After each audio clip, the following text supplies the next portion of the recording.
Hola, ¿qué tal? ¿Cómo están? Aquí de nuevo yo, Blaquely Morales. Espero que todo vaya muy bien por allá. Antes de iniciar, quiero hacer un breve disclaimer, una breve corrección. En el primer episodio de este podcast dije que estoy hasta la madre de vivir en un país y en una ciudad donde nada cambia a pesar de nuestros esfuerzos diarios. Pero mi mamá, ¿qué culpa tiene, no? Resignifiquemos. Estoy hasta la coronilla, hasta el copete, hasta el culo de sentir que habito en un contexto en el que todo pende de un hilo. Y de eso va justamente este segundo episodio, de hacer un relato distinto, de contar el cuento de la realidad desde otras perspectivas, de voltearle la tortilla a la versión oficial. Mi invitada es una periodista valiente a la que admiro por su lucidez y porque reportea con una pasión que la conduce a involucrarse con las historias, con todo lo que ello implica. Su nombre es Marcela del Muro González. Agradezco a las personas que desde ya se han sumado a seguir y escuchar este podcast. Gracias por sus shares y sus manitas arriba. Este es un proyecto imperfecto pero con mucho corazón, así que estaré muy contento de recibir sus comentarios. Venga, ¿se mueve o lo movemos? Estaba reflexionando yo sobre mi propio privilegio y el privilegio de que esta es la tercera vez que platicamos en lo que va del año. Una vez en enero, la segunda fue en febrero y ahora marzo, casi a punto de terminar el mes. Es la tercera vez que platicamos y eso, no sé, es como muy padre porque aunque te conozco, aunque ya habíamos interactuado antes, no habíamos tenido como esta oportunidad de profundizar en ideas, en conceptos. La vez pasada que platicamos coincidí mucho en muchas cosas que me comentabas. La primera, ¿te acuerdas? La hicimos en el contexto de la desaparición de Daniela Martel y que yo quería bajar un poco el tema de la desaparición y lo que representaba el caso de Daniela Martel en el fenómeno en general. Entonces ahora vengo con la misión de enfocarnos simplemente en la narrativa y en el periodismo, que son dos cosas que te apasionan y que en las que creo que coincidimos y que van muy entrelazadas. Pero antes, déjame regresar un poco a la conversación anterior y también pedirte que con esta pregunta, pues tú te presentes. Me decías que llegaste al periodismo buscando como un tema ahí de cine documental. ¿Estudiaste cine o cómo fue el camino?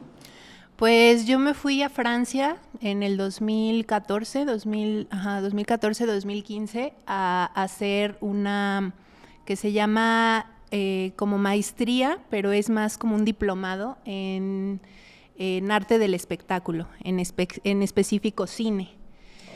Entonces yo iba a estudiar francés en realidad y fue como algo que se dio ahí de casualidad. Y me apasionó justamente la escritura del cine, o sea, más como guión, análisis. Entonces yo nunca he sido muy trucha para el tema de las imágenes, sino más bien para la escritura. Entonces dije, bueno, pues voy a ver si puedo hacer algo sobre documental, porque realmente era como la línea que me apasionaba, ¿no? Nunca pude hacerlo, en realidad. Y más bien empecé a hacer como temas de guión de anuncios publicitarios, cosas así, muy mal pagado. O sea, necesitas tener muchas palancas para poder pues tener una oportunidad en eso que sea bien remunerada y en lo que puedas vivir de ello, ¿no? Claro. Entonces, así fue como entré al periodismo. O sea, como que dije, bueno, no me gusta, no quiero hacer cine como tal, o no puedo más bien hacer cine como tal, pero voy a ver si puedo hacer, pues, a lo mejor periodismo un poco más de largo aliento, ¿no? Como si fuera un pequeño documental escrito. Después, escuchando, por ejemplo, a Leila Guerreiro, ella decía que ella lo que hace en su periodismo es documentales escritos, ¿no? Y entonces dije, claro, yo puedo hacer lo mismo. No, obviamente no he llegado a ese nivel, pero quisiera en algún futuro llegar a eso. Paréntesis aquí. Leila Guerriero es una periodista y escritora argentina que se ha convertido en una de las plumas indispensables para entender y practicar lo que se denomina el periodismo narrativo, toda una institución. Sigamos. Y así llegué al periodismo, como por casualidad, digamos, como como un primer escalón para saltar a otro, pero me quedé en él y ya no quiero saltar a otro. A lo mejor sí saltar al documental más adelante, pero creo que ahorita ya lo que me apasiona es el periodismo. Independientemente de las imágenes, el documental también se escribe. Uh-huh, claro. Sí, y siento que realmente una historia bien contada puedes tener distinto tipo de formato. O sea, puede ser video, puede ser audio, puede ser escrito, ¿no? O sea, yo lo que domino es la escritura, ¿no? He estado haciendo como pininos en audio, pero realmente lo que domino es, pues, escribir, ¿no? Entonces siento que, pues, es donde me enfoqué y es donde me he ido como puliendo un poco más, ¿no? En la escritura. Dices que fuiste a estudiar, querías estudiar una maestría, antes estudiaste una licenciatura. Sí, pero nada que ver. O sea, yo soy administradora de empresas. Lo hice más bien, la carrera de administración la hice un poco para llenar las expectativas de mis papás. Okay. Mi papá tiene un negocio, entonces como que siempre el sueño de mi familia era que yo me quedara con el negocio, ¿no? Y yo como un poco por seguirle la corriente también, saliendo de la prepa sin saber qué vas a hacer, como sin tener claridad para lo que eres buena o no, como que dije, bueno, pues a la mejor administración. La verdad fue una carrera que no me retó mucho, o sea, porque era una carrera que puedes pasar de panzazo aunque no te apliques, ¿no? Y en ese momento como que hubo un despertar más hacia otros aspectos desde, bueno, estaban las clases, por ejemplo, de filosofía en el CEART, ¿no? En el Centro de las Artes. Tenía una amiga que le gustaba mucho leer y íbamos como siempre a conferencias y cosas así. Y entonces ya fue como cuando empecé a encontrar realmente lo que me gustaba, ¿no? Desde muy chica me gustaba leer y mi papá es un apasionado de la lectura, entonces como que yo siempre he sido muy dispersa para los libros porque tengo TDA. Digo, ahorita es de moda tener TDA, pero cuando te gusta la lectura y tienes TDA, luego es un problema porque no puedes acabar los libros o no puedes avanzarlos tan rápido.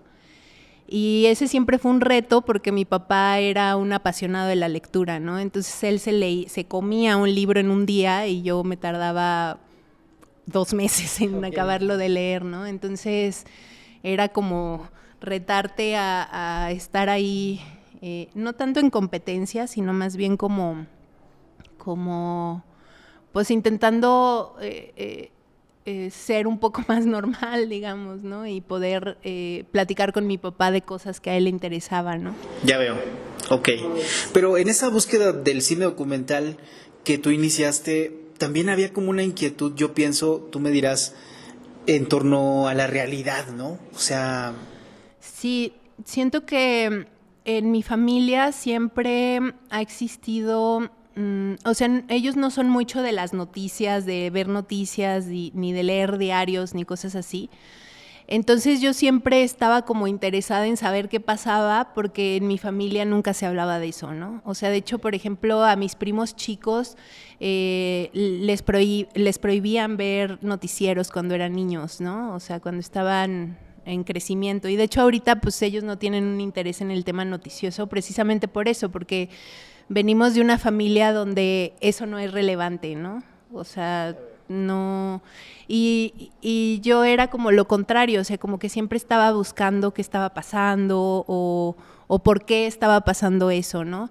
Y siento que también es un poco por la neurodivergencia que siempre estoy como, ¿y por qué? ¿Y por qué? ¿Y por qué pasa eso, no?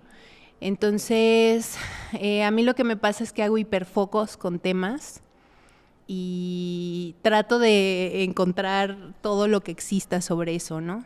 Entonces, por eso luego me clavo mucho con ciertos temas en ciertas temporadas, porque es como mi cerebro tratando de encontrar las preguntas del por qué, el por qué y el por qué, ¿no? Y siempre, eso he sido desde niña, ¿no? O sea, desde niña he tenido como ese interés de saber por qué y pues la mejor forma de explorar esos porqués es por medio del periodismo y la investigación, ¿no? O sea, creo yo.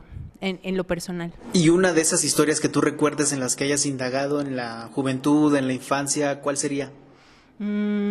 Pues por ejemplo, cuando leí el diario de Ana Frank, me traumé.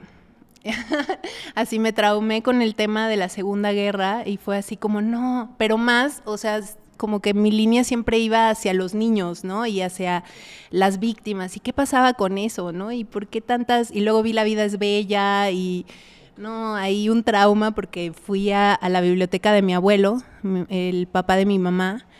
Tenía muchísimos libros, ¿no? Entonces fui y busqué todos los que había de la Segunda Guerra, luego me encontré unos horribles, ¿no? Así, porque eran muy gráficos. Pero eso, o sea, como que me apasionaba un tema, por ejemplo, también Anastasia, la película de Anastasia cuando estaba chica, también me traumó y era como, o sea, ya ahorita sabemos que no era una historia realmente, o sea, no era una historia real, pero yo en ese momento creí que era lo más real de lo real que existía, ¿no? Y empecé a buscar mucho sobre lo que estaba pasando, o sea, sobre la monarquía en Rusia, todo ese tema, ¿no? O sea, como que yo me clavaba con temas y quería saber por qué, ¿no? Órale, ok, entiendo. Oye, y a ver, regresemos. Marcela del Muro, ¿cuál es tu segundo apellido? González. Marcela del Muro González, ¿qué edad tienes? 35. ¿Eres de aquí de San Luis Potosí? De San Luis. ¿Naciste en la ciudad de San Luis Potosí? Nací aquí. ¿Toda tu vida soy. has vivido aquí en San Luis Potosí? Sí. Salvo cuando fuiste a... Sí. Salvo en Francia, viví como 2 años, 3 años en Francia. Y pues estoy constantemente en movimiento porque no me puedo quedar muy quieta, pero últimamente pues he estado aquí en San Luis, capital. Ok. Oye, y bueno, tú mencionas que pues esta neurodivergencia que creo que tienes, con la que tienes un diagnóstico, ¿no? O sea, vives con un diagnóstico. Sí, desde primaria. Ok. Esa misma neurodivergencia te ha llevado a clavarte con ciertos temas que yo identifico y que creo que la gente que te pueda escuchar y que te conoce pues puede identificar perfectamente, que creo que inició con el tema de desaparición con mucha fuerza. Luego como que te también inmiscuiste mucho en temas de feminicidio, historias muy concretas que tú seguiste y que las seguiste hasta el fondo del asunto. Y en eso iba también muy mezclada la perspectiva de género, que ahora como que digamos que pasó de moda, pero quienes aprendimos de la perspectiva de género y del enfoque de género, estamos muy conscientes desde hace al menos 10 años de que la vida es así y la narrativa es así a partir de entonces, y también va muy mezclado con derechos humanos, que también has cubierto mucho tema referente o relativo a los derechos humanos, y luego también, ahora más recientemente, mezclada los derechos humanos, la violencia, la perspectiva de género, también cubriste y estás cubriendo el tema de las mujeres privadas de la libertad, concretamente las mujeres en el Jolol. No sé si se me estará escapando algún tema que hayas cubierto. Pues algo que me dio mucha esperanza, por ejemplo, fue el tema de movilidad. Okay. O sea, cuando empecé a cubrir movilidad, yo venía de un burnout precisamente por cobertura de desaparición, y donde por tema terapéutico, bueno, y también por tema personal, ¿no? Decidí como frenar un poco la cobertura de violencia y me clavé con la movilidad, ¿no? Y eso me dio mucha vida porque siento que era o sea, me motivaban mucho de las personas a las que escuchaba, ¿no? Que son todos los que están impulsando la ley Santi. Realmente yo a ellos los admiro un montón, pero veía como esa tenacidad, como esa posibilidad de mejora, ¿no? Y como una batalla que podía ganarse en los próximos años, ¿no? Entonces, siento que el tema de movilidad a mí me clavé precisamente porque me dio mucha vida, o sea, me daba mucha esperanza, me enojaba cuando pasaban cosas así de que no la aprobaron en comisiones, y era como, no, ¿por qué? Pero realmente siento que a partir de este burnout que te cuento, como que he aprendido a que necesito también historias felices, ¿no? Que tengan como que se llaman ese periodismo de soluciones para poder salir a flote, porque siento que con tanta violencia, con tanta injusticia, con tantos problemas sociales, pues como que tu ánimo y todo lo que tú eres se va aplastando, ¿no? Claro. Que es lo mismo que pasa con las víctimas, pero pues uno viéndolo desde afuera, ¿no? Porque no estás sufriendo el problema como tal, pero lo estás documentando, entonces eso también luego te baja mucho el nivel de esperanza, siento yo. Oye, cuéntame un poco sobre ese burnout, o sea, ¿cómo ocurrió? ¿En qué contexto? En el 2021, que fue cuando empiezan las campañas políticas de este nuevo sexenio, de este nuevo gobierno, se aumenta la violencia fuerte en el Estado, ¿no? Empezamos a ver cosas que regularmente pues no veíamos o no eran tan comunes. Yo en ese tiempo vivía entre la Huasteca y aquí, y San Luis Capital, entonces yo me enteraba de muchos temas pues muy horribles referente a desaparición. Después salió el tema del guacamaya, ¿no? Que sale como este reporte que hace aquí el cuartel número 1, donde hablan que la Guardia Civil estaba desapareciendo cuerpos para disminuir los índices de homicidios relacionados a crimen organizado. Y yo en ese tiempo me empiezo a clavar mucho a identificar las zonas donde estaban desapareciendo las personas y donde había enfrentamientos que luego se daban como enfrentamientos al crimen organizado, ¿no? Eso fue 2021-2022.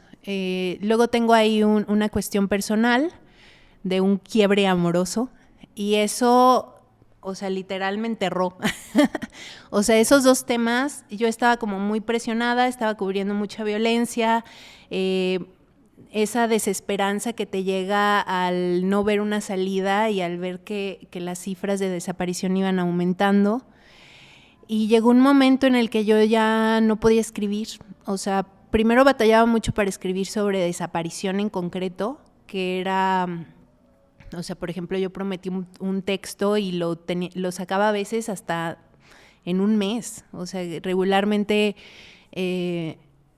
yo lo más que tomo, digamos, para una investigación y poderla escribir son 2 semanas, o sea, cuando son temas como inmediatos, digamos, y llegó un momento en el que yo, por ejemplo, habíamos prometido un especial sobre desaparición para rastrear todo el tema, cómo estaban, digamos, los territorios. Escribí Zona Media, escribí Zona Media, escribí Altiplano y Huasteca ya no pude, o sea, me bloqueé a tal grado que no podía escribir.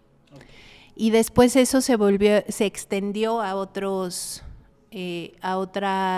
temas, ¿no? O sea, no nada más desaparición, como que yo ya no podía escribir nada, me tardaba demasiado escribiendo, lloraba mucho, era, pues sí, un tema de depresión, creo yo.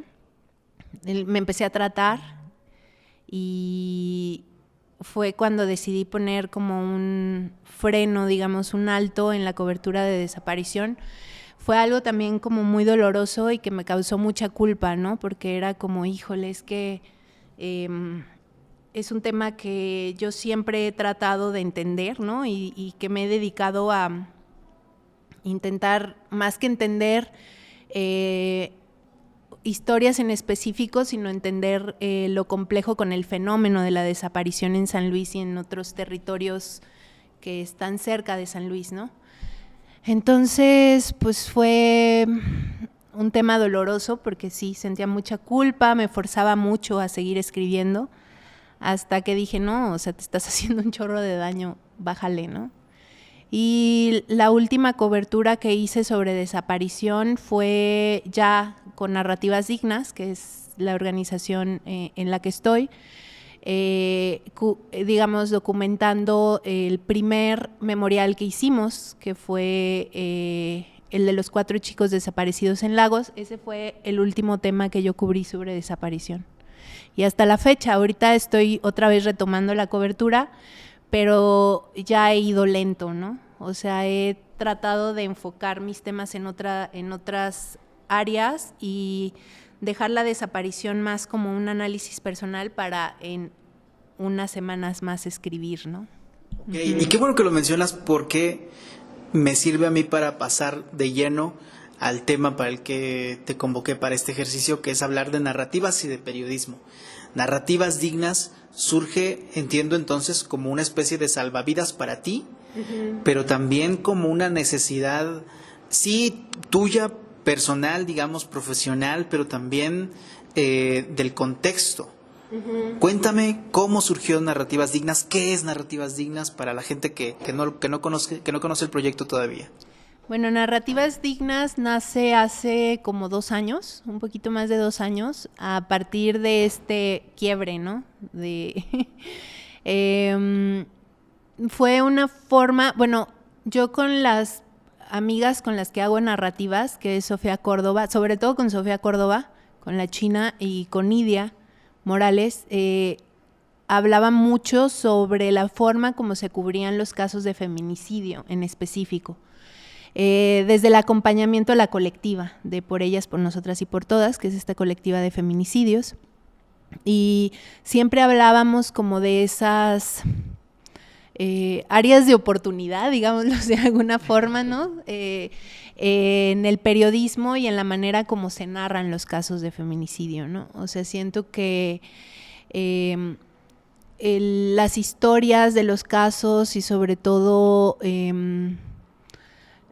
sí, las historias y las coberturas de los casos de feminicidio siempre son una forma como bien fuerte de mediatizar o monetizar tu propio medio, ¿no? Y eso lo vemos en las coberturas regulares de Nota Roja, ¿no? O sea, regularmente digo, ahorita ya está un poco más controlado y ha habido una mejora en la forma como narramos las desapariciones de mujeres y los feminicidios, pero siguen existiendo deudas, ¿no? Muy fuertes sobre la manera como retratamos a las víctimas, cómo revictimizamos, cómo criminalizamos, y de ahí nacen narrativas, ¿no? Como de estas pláticas y reflexiones y críticas como muy puntuales hacia la forma como se cubrían los casos de feminicidio.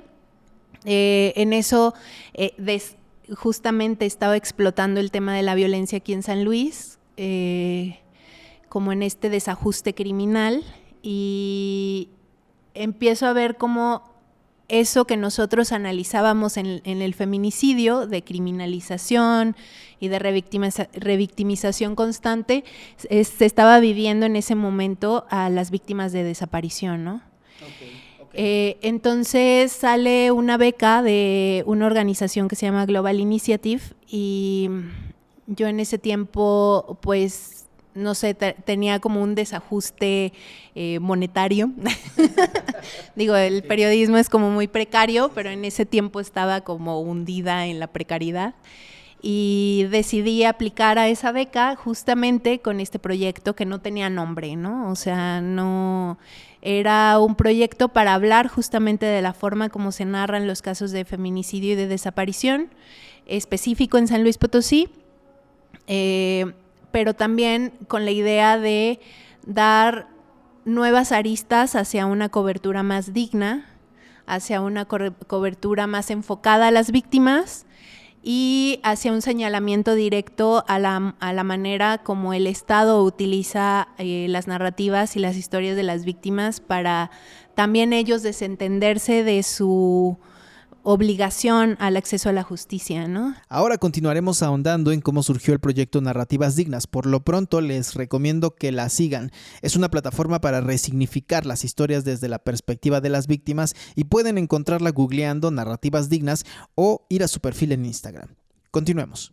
No, de hecho, a ver, hoy es miércoles 26 de marzo del 2025 y ha surgido otra vez, ayer estaba viendo en la noche en Facebook, la gente empezó a compartir, no sé por qué razón, un caso de una desaparición y posterior feminicidio de una joven potosina, Nayeli Alfaro, que ocurrió en el 2022, si mal no recuerdo, pero por ejemplo en ese caso nos quedamos mucho con la narrativa de eso, ¿no? De lo que pasó, de que fue el victimario fue su propia pareja que la desapareció y que luego él mismo usó su teléfono para la cuenta de Facebook de Nayeli para publicar y decir la estamos buscando, como si él no supiera nada de lo que estaba haciendo él justamente. Pero me acordé que en ese caso, por ejemplo, la fiscalía, hasta donde yo supe,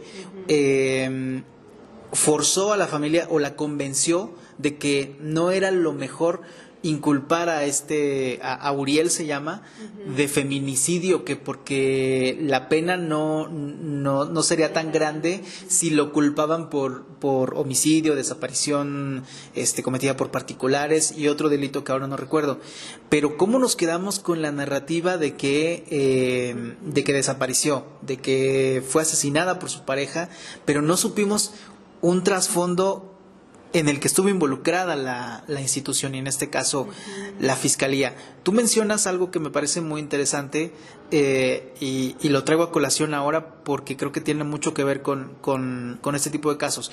Ya hace un tiempo que no vemos imágenes tan gráficas, tan crudas como las veíamos antes, y seguramente la gente recordará las imágenes de cuerpos ensangrentados, de violencia en cosas tan típicas como el Alarma, ¿no? Que era muy conocido por este tipo de fotografías y de imágenes. Pero dices, hay todavía una deuda. ¿Cómo identificar esa deuda? A través de los boletines, claro, a través de las conferencias de prensa que luego dan los fiscales, las autoridades. ¿En dónde está esa deuda? ¿O tú cómo la identificas materialmente?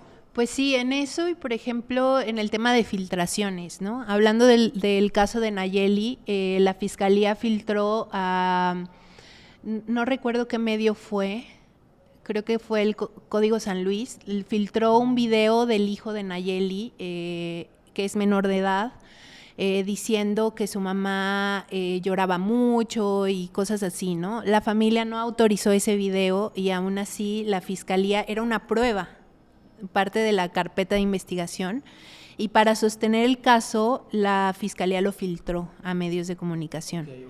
Y siento que eso es algo muy relevante de cómo se maneja la narrativa, cómo el Estado maneja y controla la narrativa, incluso en medios de comunicación, ¿no? O sea, porque estas filtraciones que da el Estado también revictimizan y también obstaculizan los casos, ¿no? Y las investigaciones de los casos. Entonces, muchas veces esas mismas filtraciones lo que hacen es sostener esta narrativa de criminalizar a la víctima o culpar a la víctima y su estilo de vida, y de esta forma anular el acceso a la justicia, ¿no? Entonces siento que ahí, por ejemplo, el tema de las filtraciones es muy... es uno de los temas, es uno de los aspectos como más tangibles como podemos ver esa deuda en la narrativa de los casos, sobre todo de feminicidio y de desaparición, y en general, ¿no? O sea, juvenicidio, cosas así. Regularmente vemos como lo vimos en el caso de Daniela Martel, lo vimos en el caso de Odalis Hipólito.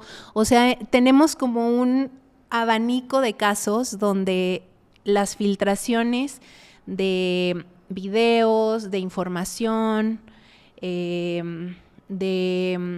imágenes son utilizadas pues para poder hacer más fuerte la narrativa del Estado y de esta forma anular la exigencia de justicia de las familias, ¿no?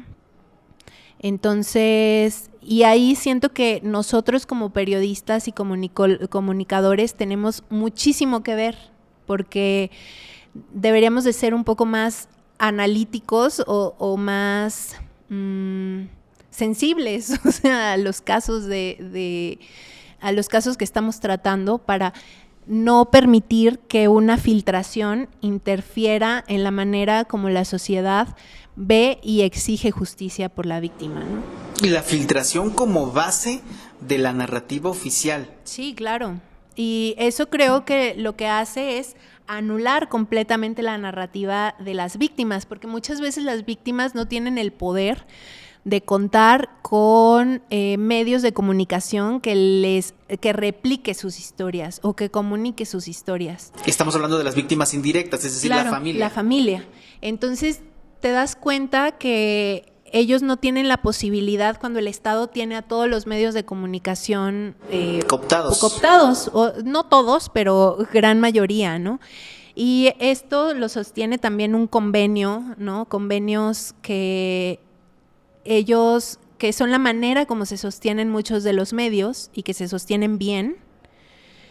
Y pues eso ya hace un quiebre total en el acceso a la justicia. O sea, porque no nada más nos quedamos con la revictimización y lo que eso trae a las familias, ¿no? O sea, el dolor que implica que tu hija sea criminalizada o que sea revictimizada o que sea puesta en duda, ¿no? Sobre el caso de que sufrieron, sino también en cómo esto interfiere en la investigación de sus casos, ¿no? Claro. Sí, por ejemplo, recordemos puntualmente el caso de Daniela Martel, que desapareció un 6 de enero de este 2025, y unas 2 o 3 semanas después surge esta filtración justamente de que sus restos, su cuerpo o los restos de su cuerpo habían sido localizados en un predio en un municipio aledaño a la capital, y que nadie supo de dónde surgió exactamente, pero en menos de 3 horas todos los medios digitales, portales, páginas de Facebook ya tenían una publicación hecha y con un montón de comentarios, de shares, de likes, de reacciones, pero no sabían ni siquiera cuál era la fuente, solamente porque otro medio lo había puesto en su página ya, y todos incluso aduciendo que la información estaba incompleta. Claro. Entonces me parece una gran irresponsabilidad que sigamos sosteniendo y que sigamos consumiendo también. Obviamente el Estado y el gobierno del Estado en este caso y la Fiscalía no se van a hacer responsables de los convenios que tienen con todos estos medios ni de sostenerlos, porque les conviene evidentemente que se cuente la versión oficial, pero pues cómo asumir una responsabilidad que parece de pronto tan ambigua, ¿no? Uh-huh. Y que realmente no, o sea, ellos no asumen esa responsabilidad y los medios de comunicación tampoco, ¿no? O sea, realmente siento que vivimos en este mundo alterno, como distópico, sí, donde no sabemos cuál es la realidad y cuál no, o sea, porque pues siempre nos dan a tole con el dedo, ¿no? Como se dice así coloquialmente. Y nosotros, como comunicólogos y como periodistas, pues nuestro deber y nuestra profesión es justamente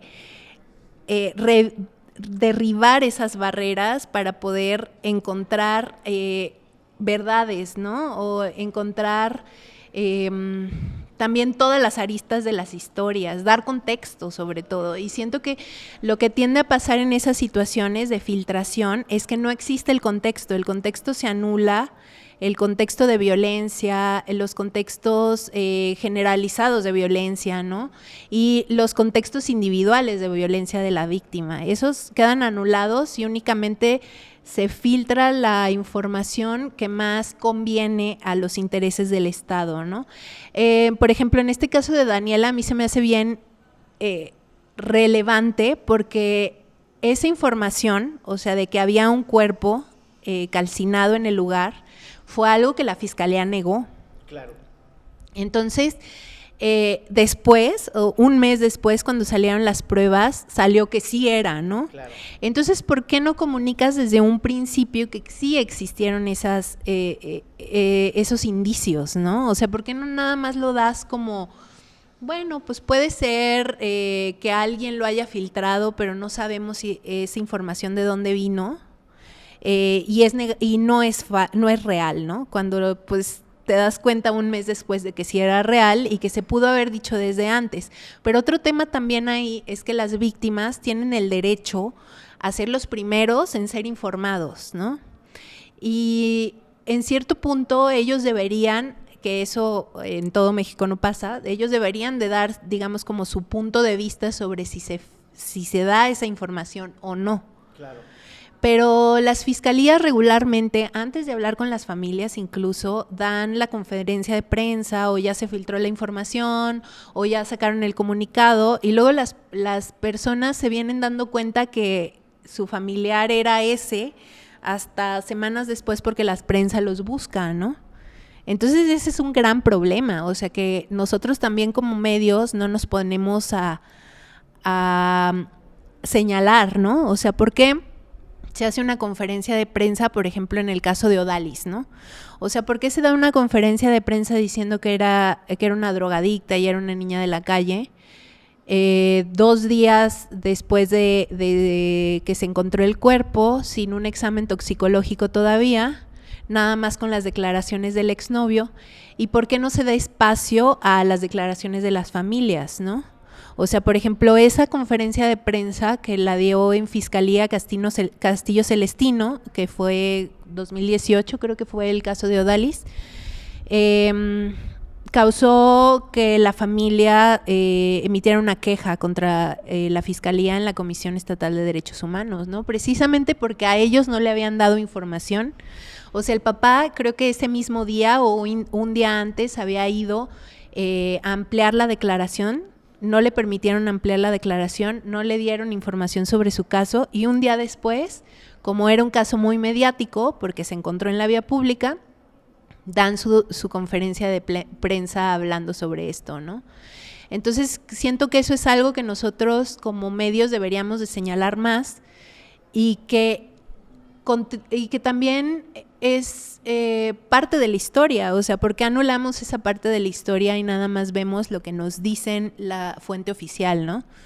Y por ejemplo, hace poco estaba escuchando, no me acuerdo si fue Marcela Turati o quién fue, que ella decía que las fuentes oficiales también se corroboran, o sea, no los datos que nos dan la fuente oficial, no todo es cierta, ¿no? Otro paréntesis aquí porque el caso de Odalis Hipólito es el menos reciente de los casos que hemos referenciado hasta aquí. Odalis tenía 16 años al momento de su muerte. Su cuerpo apareció cerca de una parada de autobús en el centro de San Luis Potosí. La fiscalía cerró hace muy poco su caso negándose a ejercer acción penal por posible feminicidio y catalogando su muerte como un suicidio, a pesar de lo improbable y del escepticismo de la familia en torno a esa versión oficial. Continuemos. Pero regresemos un poco a narrativas dignas. A ver, narrativas dignas surge, mejor dicho, como una contranarrativa de todo esto, ¿no? Sí. Decías que al inicio no tenía nombre. ¿Cómo lo descubriste? Pues con el paso del tiempo, como empezamos, por ejemplo, con los árboles de la memoria, que fue, porque la idea de narrativas era sacar la narrativa al espacio público, ¿no? Porque nosotros sentíamos que las narrativas luego se quedaban muy encapsuladas en los medios de comunicación o en los comunicados de prensa, en estas declaraciones oficiales. Entonces, ¿cómo ganarle a esa narrativa que es hegemónica, digamos? ¿Cómo poder ganarle espacio a la narrativa de las familias, ¿no? Pues sacándola al espacio público. Entonces decidimos empezar a hacer intervenciones ya como de la mano de artistas y así llegamos a la primera intervención que fueron los árboles de la memoria. En ese momento todavía no teníamos nombre, pero empezamos a pensar como, bueno, pues estamos hablando sobre narrativa. En ese momento no sabíamos mucho si era narrativa o era discurso, ¿no? Okay. Pero nosotros decíamos, bueno, un discurso pues realmente se puede derribar, ¿no? Un discurso, el discurso que da el X persona pues se olvida, ¿no? Uh-huh. No dicta. el rumbo de la historia, ¿no? Y una narrativa es algo más fuerte, porque es algo como que se sustenta, ¿no? O sea, es ¿cuál es la historia sobre esto? ¿Cuál es la narrativa sobre esto? Entonces empezamos a ver que pues la idea era más bien hablar sobre narrativas y cuál era la contraparte de esa narrativa hegemónica, pues una narrativa digna dictada por la familia, ¿no? O sea, la mayoría de las historias familiares pues justamente lo que buscan es dignificar o volver a la dignidad a las víctimas, ¿no? Uh-huh. Okay. Entonces por eso salió el nombre de narrativas dignas, porque pues sí, en este mundo de narrativas revictimizantes y criminalizantes que vienen desde la hegemonía, pues igual nosotros no tenemos el poder de convocar a todos los medios para que cubran esta historia, pero bueno, podemos tener el poder de pintar esto en la calle y poder cambiar un poco el rumbo de la historia y de esa narrativa, ¿no? Desde la dignidad. Órale, o sea, a ver, pensándolo un poco más profundamente, yo me regresé un poco también para esta conversación a tratar de entender qué entendemos por narrativa, ¿no? Uh-huh. Incluso esta concepción que tiene que ver con los medios de comunicación, con las noticias, con los discursos políticos, entendidos como una narrativa, pues ya ingresan al análisis académico, teórico, pues un poco más recientemente comparado con la narrativa como género literario, ¿no? Que claro, tiene muchísimos miles de años de existir, pero a partir de los años 60, 70, con Foucault, toda esta corriente estructural, empezamos a entender o a tratar de entender y explicarnos qué es esta narrativa que anda como circulando en el aire, que es como medio ambigua. ¿Tú qué entiendes por narrativa en ese sentido? Pues lo que nos narra, ¿no? Como personas, pero también lo que se queda en el inconsciente colectivo, ¿no? O sea, cómo construimos la realidad o cómo construimos lo que somos desde cómo nos narramos, ¿no? Yo siento que ahí está el punto de la narrativa, que luego no...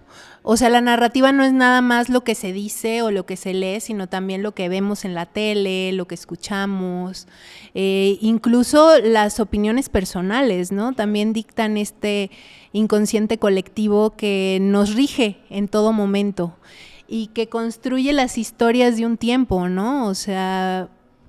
Y creo que eso es lo realmente preocupante, o sea, cómo nos estamos narrando o cómo nos vamos a recordar en unos años, ¿no? Entonces, siento que ahí es el peligro de dejar ir a esta narrativa del Estado hegemónica y criminalizante y violenta, sin poner un contrapeso desde otros lugares, ¿no? Hacia esta narrativa que nos define en un tiempo y en un espacio, ¿no? Dijiste algo bien interesante antes de eso, que es que la narrativa se sustenta, o sea, es decir, como que se planta en el inconsciente colectivo y define mucho de lo que somos, de lo que hacemos y de lo que pensamos. Nuestras opiniones personales incluso están definidas por la opinión personal de algún líder, claro, de alguna persona cuya voz es escuchada en todo momento.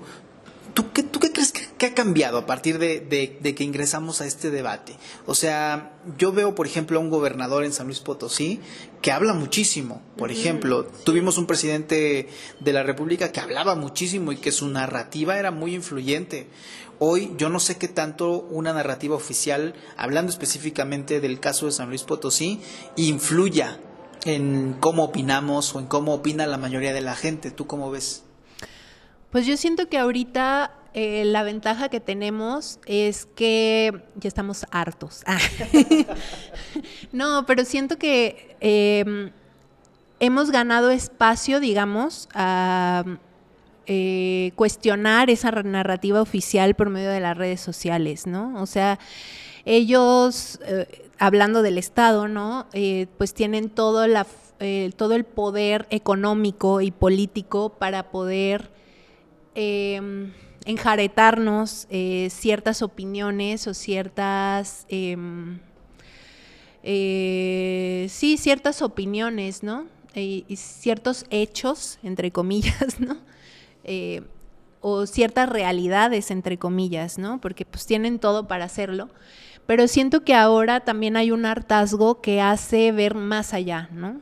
O sea, porque te das cuenta, o sea, la narrativa se sostiene en hechos. Entonces, por ejemplo, lo grave con los casos de derechos humanos, por ejemplo, es que existe el hecho, la violación, y existe una narrativa que la explica, ¿no? Pero en los casos que estamos viendo ahorita, por ejemplo, construcción de puentes, renovación de X cosa, la Arena Potosí, todo eso, pues sí, o sea, vemos ahí que está este gran elefante blanco de la Arena Potosí, o vemos que está ese puente horrible con un elevador. Sí. O cosas así, pero realmente la ciudadanía sabe que no es útil, ¿no? O la ciudadanía ya empieza a ver, bueno, sí, existe la Arena Potosí, pero ¿por qué me están quitando mi escuela, ¿no? En el tema de la ETI y de la tipo. O sí, vemos la Arena Potosí, pero nosotros no tenemos agua, ¿no? Claro. O sea, entonces eso, creo que las realidades, o sea, la realidad que vivimos en la ciudad es lo que hace que la narrativa del Estado o dictada desde el Estado no nos haya abarcado totalmente o no nos haya consumido del todo, ¿no? Y poder tener opiniones encontradas, pero esto es nuevo, o sea, yo me acuerdo en los primeros años de gobierno, o sea, que también se trató de silenciar tanto que sí lo lograban, o sea, que la gente sí decía, no, estamos súper bien, el padrino, bla, bla, bla, bla, ¿no? Pero ahorita ya nos estamos dando cuenta que pues la realidad supera a esta ficción estatal, ¿no? Porque eso no podríamos decirlo como una narrativa. Realmente siento que es una ficción que nos están intentando de vender como narrativa, justamente, wow, ¿no? Órale, qué gran reflexión.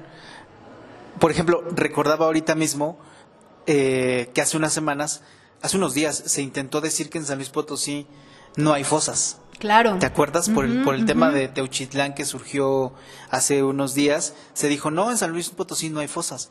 Y pues, ¿qué más evidencia más que todo lo que se ha documentado, lo que tú has documentado? Sí, claro, ¿no? Y también después se dijo, no, sí hay fosas, pero no hay campos de exterminio.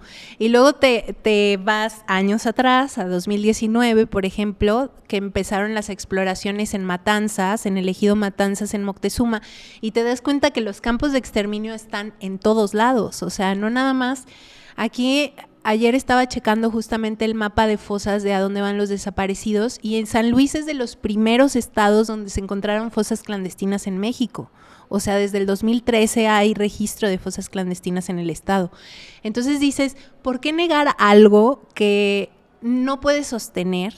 Porque no tienes los datos para sostenerlo.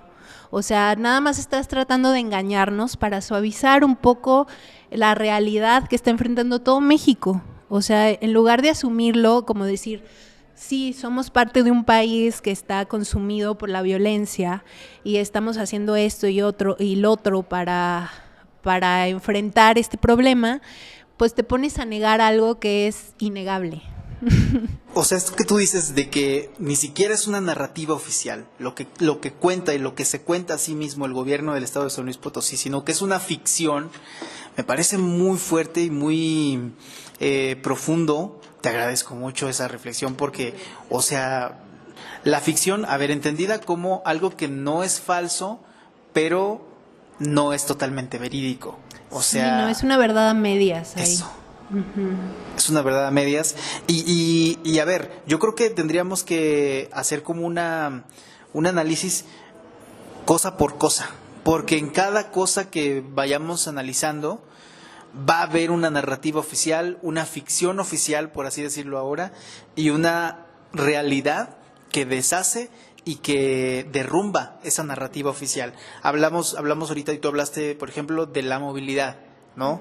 Pavimentan calles asegurando que es por la seguridad y la movilidad de la ciudadanía, pero pavimentar calles no resuelve los siniestros de tránsito, los atropellamientos, las muertes causadas por vehículos, etcétera. Entonces, Los hechos derrumban la narrativa oficial.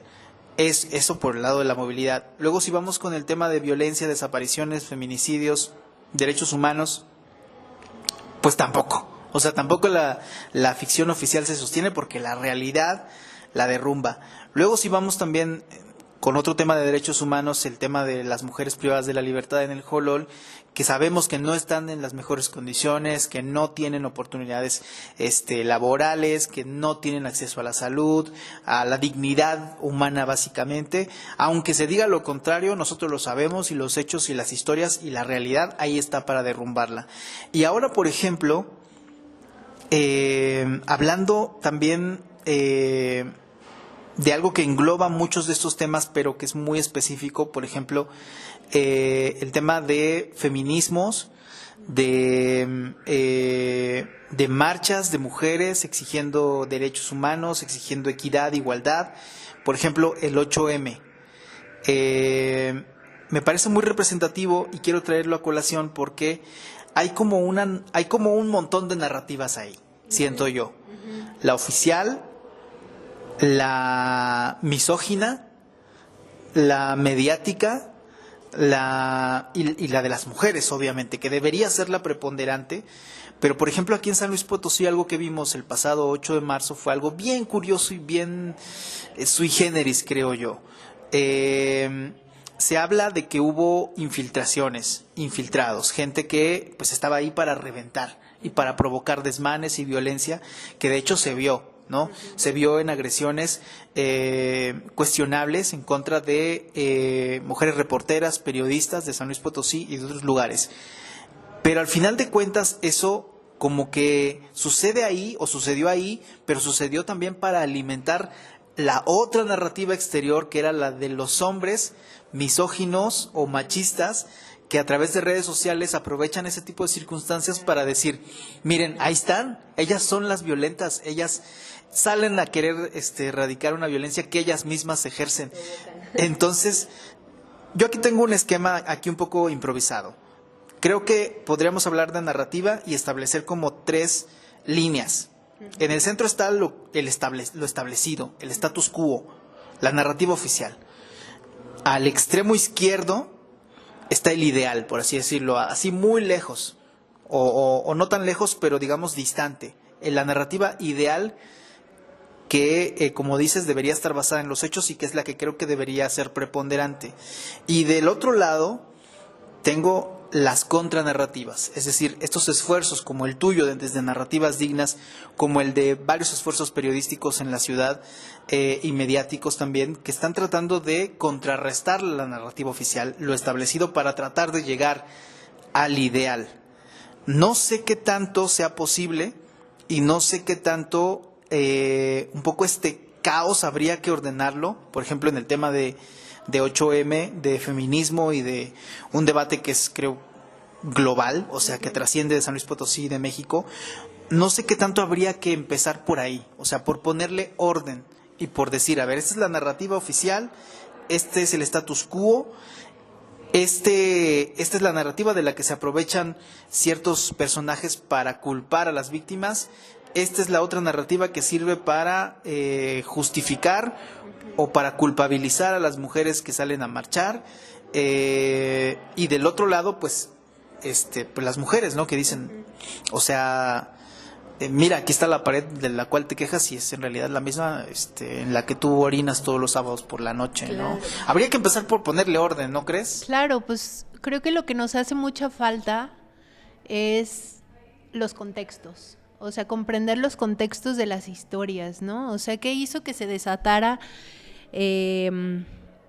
lo que desató el 8M en el feminismo en San Luis Potosí, pero también en la criminalización de la marcha, ¿no? Y de las organizadoras, pero también en la criminalización de las propias periodistas, ¿no? Y creo que ahí lo que hace falta es dejarnos de hacer películas individuales de las historias y comenzar a comprender los contextos en general, ¿no? O sea, como por qué sucedió lo que sucedió, ¿no? O sea, también ver, por ejemplo, que el caso de la periodista que subió su video también fue utilizado como un arma de choque, de golpe para la propia organización de la marcha, ¿no? ¿Quiénes son los medios que las están replicando? ¿Quiénes son los medios que realmente monetizaron, digamos, o replicaron y utilizaron ese video, ¿no? ¿Y cuál es el interés, por ejemplo, de replicarlo de esa forma? Ahora, hablando, por ejemplo, agresiones contra prensa, contra mujeres periodistas. Bueno, es algo que llevamos batallando con ese tema de pique desde hace 8 años, más de 8 años, ¿no? Entonces, comprender de dónde viene, cuál es la raíz de ese problema, dónde están las heridas que hacen que detone cada año este conflicto, ¿no? Y siento que al comprender esos contextos que muchas veces están, la mayoría de las veces, y en este caso en específico, están atravesados por precarización en ambos casos, tanto de mujeres periodistas como de mujeres activistas. Está atravesado por convenios de gobierno, está atravesado por el patriarcado, o sea, así que nos pone una losa encima. Y siento que el empezar a escarbar esos contextos y ese fondo de la historia nos puede hacer muchísimo más fácil comprender en dónde estamos parados, cuál es el papel del Estado en todo esto y cuáles son esos conflictos y esas heridas que también tienen que ver con el patriarcado, con el mismo Estado o con los mismos contextos de violencia que vivimos las mujeres, ¿no? Entonces siento que ampliar el espectro es lo que necesitamos y sobre todo empezar a anular voces que no aportan en absolutamente nada, sino que nada más amplifican estos discursos de odio, ¿no? Contra la mujer, o sea, porque lo único que provocaron ciertas voces hablando o protegiendo o incluso solidarizándose con ciertos aspectos en la marcha, lo único que hizo fue seguir echando leña al fuego, ¿no? Y siento que la única forma para poder comprender este y todos los demás temas es entender cuál es la raíz del conflicto, de dónde viene y qué es todo lo que en ambas partes y en ambas partes de la historia, pues digamos, tiene los cimientos, ¿no? Y bueno, esa es mi opinión. Gustaría recuperar algo que también hemos platicado en ocasiones anteriores, que es pues nuestro entendimiento sobre la violencia. O sea, yo antes creía, por ejemplo, y aquí hago un disclaimer, ya no pienso eso, que la violencia ocurría entre dos. O sea, que tenía que haber 2 personas para que ocurriera la violencia. Ahora entiendo que más bien pues es algo que venimos acarreando todos. O sea, y como dices, hay que entender los contextos. Estamos atravesados por mucho enojo, mucha frustración, pues sí, muchos sentimientos de que, a ver, estamos trabajando todos los días y esto no se mueve, o sea, no pasa nada. Y le conviene a alguien o a alguienes o a un pequeño porcentaje de la población que estemos peleando entre nosotros. Claro. Y que nos estemos matando entre nosotros. Decía Viri Ríos hace unos días que ¿por qué no se soluciona el tema de los desaparecidos? Bueno, pues porque estamos hablando de los hijos de la gente pobre. Claro. Si los desaparecidos fueran los hijos de gente rica, esto ya se hubiera solucionado. Entonces, eso es como mucho de lo que he reflexionado últimamente sobre de dónde surge la violencia. O sea, y es un tema estructural, pero también es ancestral. Claro, lo traemos desde siempre. O sea, en México lo traemos desde siempre y hace poquito hablaba con mi papá de la revolución, ¿no? Y me decía mi papá, no, pues es que en la revolución vivíamos lo mismo que se vive ahorita con la violencia en México, ¿no? O sea, y yo decía, pues es que sí, o sea, venimos de un país roto, o sea, que siempre ha estado en guerras constantes, que siempre ha tenido problemas de violencia, que siempre ha tenido problemas estructurales de precarización, de pobreza, ¿no? Entonces, también comprender que ahorita, o sea, que exista a tal grado la violencia, o sea, que abarque todos los territorios, también tiene que ver con un rompimiento en las estructuras sociales, ¿no? Y en las estructuras comunitarias, en las propias colonias. O sea, ¿qué pasa después, por ejemplo, de casos de asesinato, de feminicidio, de desaparición en ciertos lugares específicos, ¿no? Pues hay un rompimiento social y el Estado no se ha dado cuenta que la manera de combatir, digamos, la violencia es justamente volviendo a tejer el tejido social, ¿no? Y enfocando sus estrategias de eliminación, por ejemplo, del consumo de sustancias a las áreas de salud pública en lugar de seguridad y de ejercer más violencia, ¿no? O sea, en México sabemos que la guerra contra el narcotráfico es una cierta ficción, ¿no? O sea, ya lo decía, no me acuerdo quién lo decía, pero que la guerra contra el narco es una guerra... Es un invento, ¿no? Ajá. Había un libro de eso. Sí, de Osvaldo Zavala. Que él decía que realmente la guerra contra el narco es algo creado narrativamente, o sea, fue una ficción, ¿no? Y que justamente la guerra era contra la ciudadanía y contra la pobreza, realmente. O sea, porque lo que tú decías ahorita, ¿quiénes son las personas que desaparecen? ¿Quiénes son las personas que son víctimas de homicidio, de feminicidio? Pues los que para el Estado son prescindibles, ¿no? Que es reclutamiento forzado. De reclutamiento forzado. O sea, son los que para el Estado son personas prescindibles, ¿no? O sea, que son las personas que son de clase más baja, con más precarización, que no tienen un nivel de vida que el Estado no les ha brindado. Claro. Y que buscan las formas de vida, o sea, mejorar su nivel de vida por medio del crimen organizado. O sea, realmente los jóvenes que se meten en tema de venta de drogas, de consumo de sustancias, o sea, que ven como una mejoría el ser halcones, pues no es porque quieran serlo o porque quieran ser asesinados, sino simplemente porque ellos ven una oportunidad de vida que el propio Estado no les da.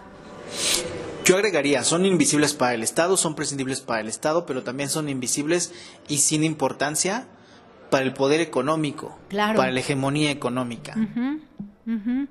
Entonces siento que estamos, o sea, que nosotros mismos formamos, digamos, o con esta falta de preocupación hacia lo que le pasa a las demás personas, es cuando invisibilizamos realmente los problemas estructurales que sostienen la violencia en México, ¿no?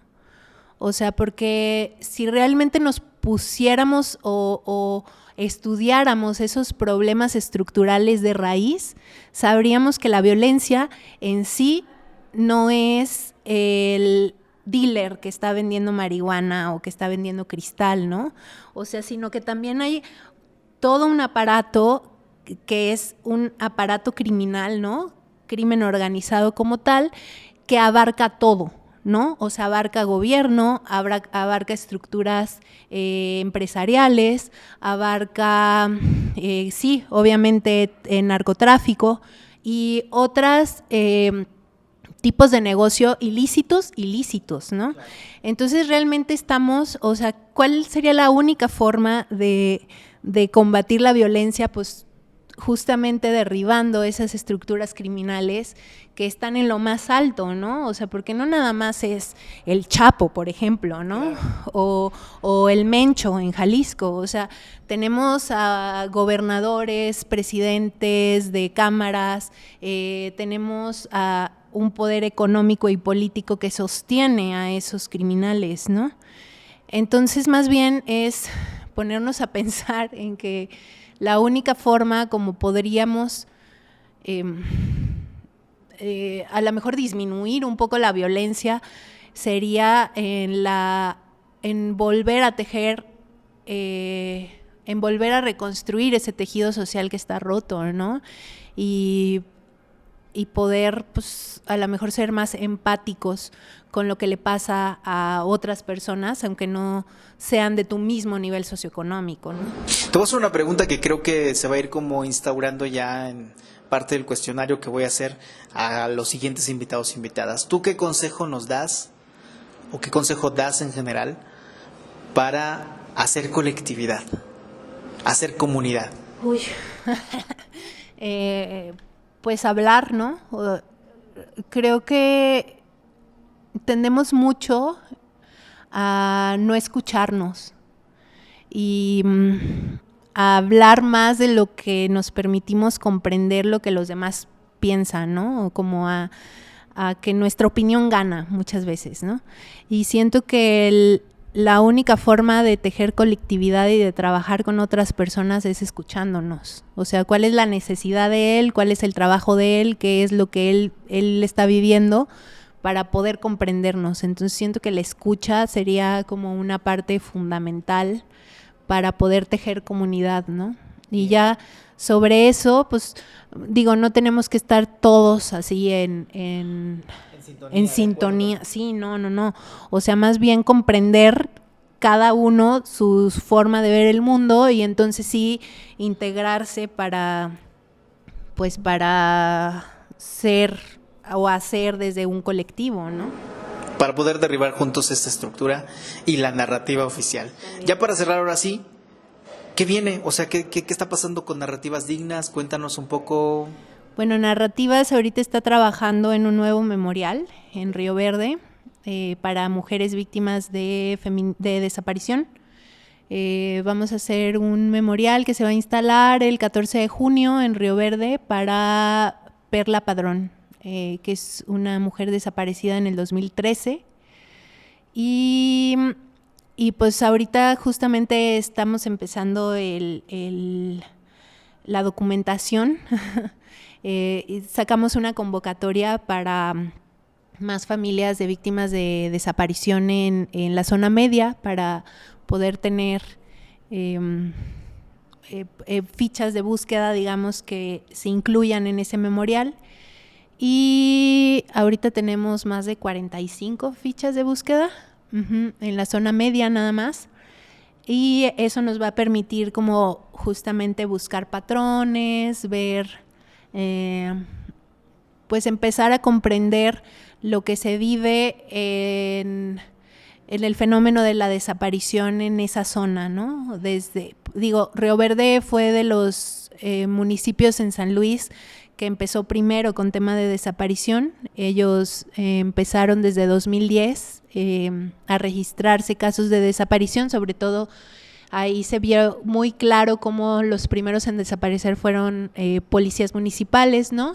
Entonces, ahorita lo que estamos haciendo, o más bien lo que yo estoy haciendo, es tejer esa línea de tiempo para poder identificar patrones, empezar a identificar, pues sí, cómo son las maneras de desaparición y empezar también a identificar estos grupos de poder que son los que han permitido que ese fenómeno abarque la zona media, ¿no? Porque la zona media ha sido de los lugares más afectados, digamos. Bueno, todos, pero la zona media tiene como particularidad. Muy específica. Eso estamos armando ahorita. Bueno, pues cuenta con nosotros para lo que sea Gracias. que podamos apoyarte en difusión, sobre todo en difusión, porque además creo que es importante acuerpar de manera mediática este tipo de iniciativas, también por un tema de seguridad, ¿no? Sí, también. Sí, o sea, siento que este tipo de historias, pues obviamente a quien no le gustan es al Estado, porque derriban como esas ficciones o ese intento de narrativa estatal, ¿no? Que no nada más, o sea, que lo estamos viendo en el Estado, pero también en los municipios. Pero otras historias son posibles. Claro que sí. Gracias, Marcela. Gracias a ti, Blakely. ¿Algo más? Nada, muchas gracias por el espacio y por esta oportunidad. Hasta pronto. Gracias. Con la respuesta de Marcela sobre cómo hacer colectividad, me quedé pensando en un poema de un cuate español que se llama Pablo Fidalgo, del que les quiero compartir solo un breve fragmento para despedirme. Dice, nos construimos juntos y sabemos que lo difícil no es llegar a acuerdos, sino a verdaderos desacuerdos que iluminen a los que vengan detrás. Sé firme cuando venga el próximo escándalo. Sé tú la fe bien entendida. Gracias. Hasta la próxima.